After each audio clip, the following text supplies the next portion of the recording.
Many of Taiwan's hotels and restaurants feel packed these days, so much so that rates are high and it's difficult to get a place without any prior planning. In fact, it's so busy, it may be difficult for us to remember that it was only in February of this year that the government finally lifted the mask mandates for restaurants and indoor dining. And that's 3 years after COVID-19 first appeared. It's also difficult to remember that Taiwan's hotel and restaurant industry was battered by restrictions government imposed to keep COVID-19 from spreading. Those restrictions forced many of us to pivot away from eating out to relying on deliveries and apps like Uber Eats and Food Panda to get our meals delivered to our doorstep. In Taiwan Talk this week, different voices from the food and hotel industry join us to talk about their COVID experiences. And we begin with 3 Michelin star restaurant Tyroir's Kai Ho, who tells us what navigating COVID-19 was like. The COVID is very, very, very difficult time. We're doing the takeout menu, but not like production, like we sell like 100, 200 bucks. You can say we do like a fine dining ways. I don't know.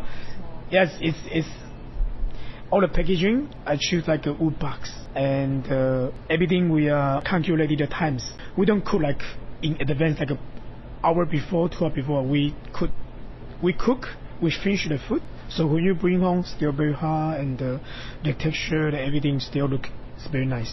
Best selling will be the roast chicken. We take 4 days. Yeah, so the chicken we fry for 1 night and we air dry 3 days to make the skin very crispy. Yeah, it's you think it's crazy, no? But during that time it's very, very good experience because my whole team, they know what are we doing now and they know what I like it and what I don't like it. And the customer, they understanding. And we don't make a lot of money. Luck, timing, and having an understanding group of clients were also key to the success of Henry Gerard's Dida Creamery in meeting the challenges of COVID-19. A famous YouTube channel came to film us a few months before COVID, and it released literally the week that the first COVID lockdown took place. And we had people in masks lined up down the street. It was so popular that it crashed our website and we couldn't deal with orders until the end of May. Like we were just that backed up. But thankfully everyone was so patient and just like, all right, we'll wait because we could only process so much a day. So we were doing a little over 400 liters a day. That was all we can produce.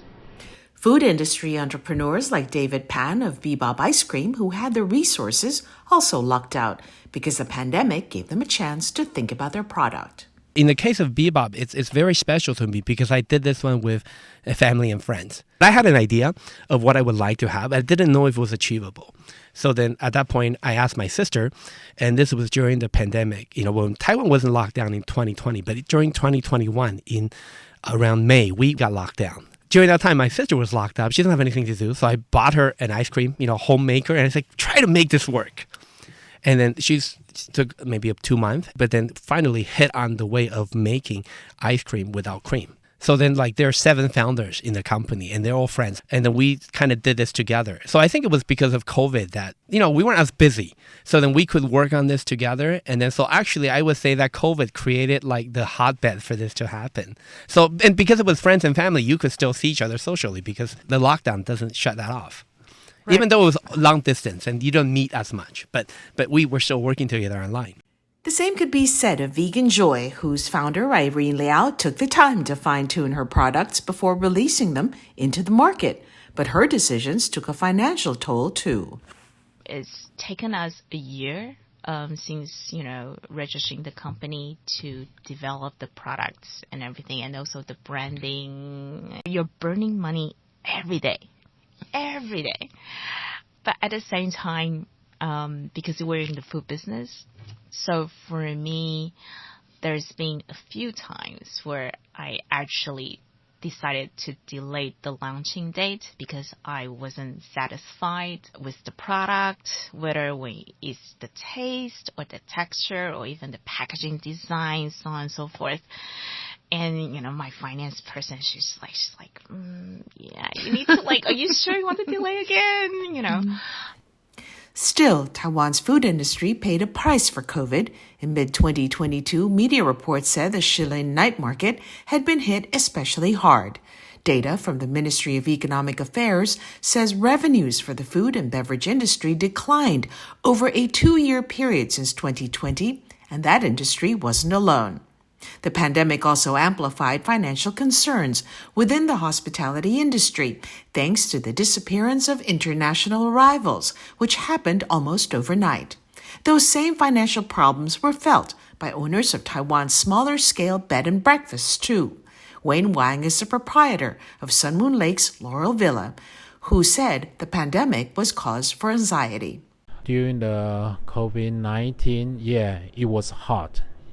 Because no tourists here, and we are worried about many things because the economic and many problems came up. While Taiwan's food industry might be on the road to recovery, the same might not be said of its hospitality industry, which is still struggling to make a comeback. Even though back in August, the Tourism Bureau said it was confident Taiwan would hit a target of 6 million arrivals by the end of this year, the hospitality industry now struggles with other concerns, including a manpower shortage. These problems may be temporary, but they're not likely to bring back institutions like the Imperial Hotel, the Sherwood Hotel, the Liu Fu Hotel, and the Ambassador Hotel in Taipei, as well as the Ambassador Hotel in Kaohsiung, all of which closed down during the height of the pandemic. And that does it for this week's edition of Taiwan Talk. I'm Hope Ngo. Do join us again next time. Thank you for tuning in.